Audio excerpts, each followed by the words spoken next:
In the beginning, there was only the vast, echoing silence of the cosmos, and Elara drifting within it. She was the first consciousness, a spark of awareness adrift in the infinite velvet darkness. Eons stretched like cold threads around her. She felt the crushing weight of solitude, a loneliness so profound it made the distant stars seem like frozen tears in the fabric of nothingness. She had no form, only thought and feeling, and the overwhelming emptiness pressed in on her from all sides, a constant, aching companion in the endless night. She longed for something, anything, beyond the silent hum of her own existence, driven by an unbearable yearning for connection. Elara retreated deep within herself. She closed her awareness to the void, and began to dream. It wasn't sleep as we know it, but a profound act of creation fueled by pure need. She dreamed of warmth, of laughter, of voices sharing secrets. She dreamed of hands reaching out, not in emptiness, but to hold. She dreamed of eyes meeting hers with understanding from the raw material of her loneliness and her desperate hope. Shapes began to coalesce in her dreaming mind. These weren't mere phantoms.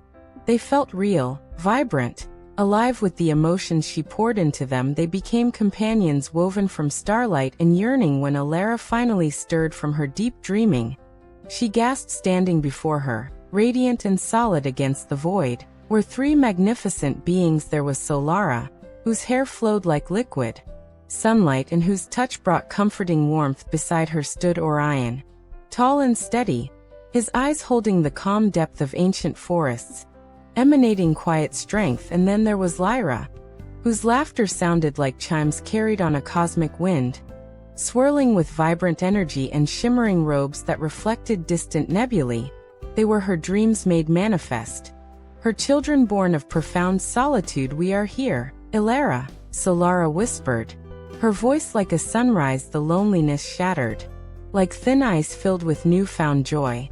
The gods, guided by Elara's original longing, sought to fill the cosmos with life and beauty. Solara gathered stellar dust and breathed upon it, igniting countless suns whose light pushed back the perpetual twilight. Orion shaped swirling gases into majestic planets, crafting mountains that scraped the void and oceans reflecting the newborn stars. Lyra, with a joyful song, scattered seeds of potential across the worlds, sparks that would become wind, water, fire, and earth. They worked in harmony, their divine laughter echoing through the newly vibrant universe, painting nebulae with impossible colors and setting celestial bodies dancing to an unheard, joyful rhythm. Yet, as magnificent as their creations were, the swirling galaxies, the glowing nebulae, the intricate planets, a subtle melancholy touched Elara's heart. Once more the gods themselves were magnificent, but they were her creation,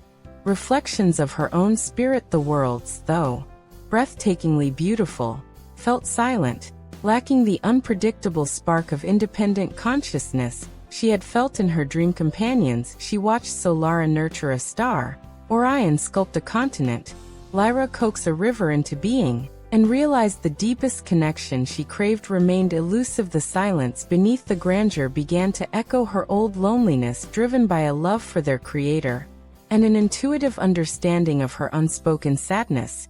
The gods gathered on a pristine blue-green world, kneeling together on a shore where an emerald ocean met soft sand. They pooled their divine essences, Solara's nurturing warmth, Orion's grounding strength, Lyra's vibrant creativity. They mixed these with stardust, moonbeams, and the salt of the sea itself. Then, tenderly, they began to shape forms in their own image, yet infinitely more fragile and complex. They breathed not just life, but soul into these forms, beings capable of their own dreams, fears, loves, and questions. The first humans opened their eyes, blinking in the sunlight, their hearts beating a new rhythm in the universe. Elara watched from the celestial heights, tears like captured comets glistening in her eyes as the humans explored their world, built fires, touched each other with tentative wonder, and looked up at the night sky with awe.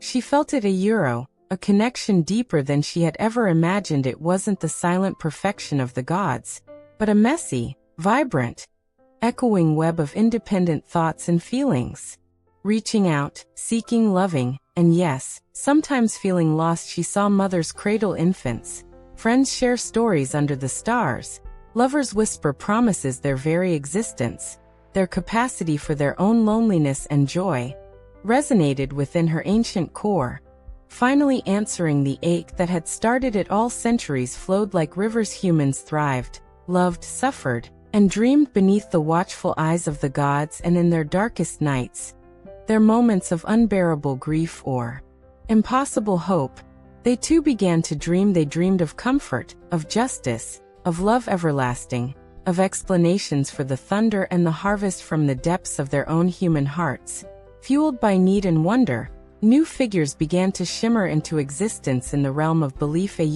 Kinder spirits, guardians of hearths, gods of rain and wisdom. Elara, observing this, felt a profound peace settle over the cosmos. The loneliness hadn't been erased.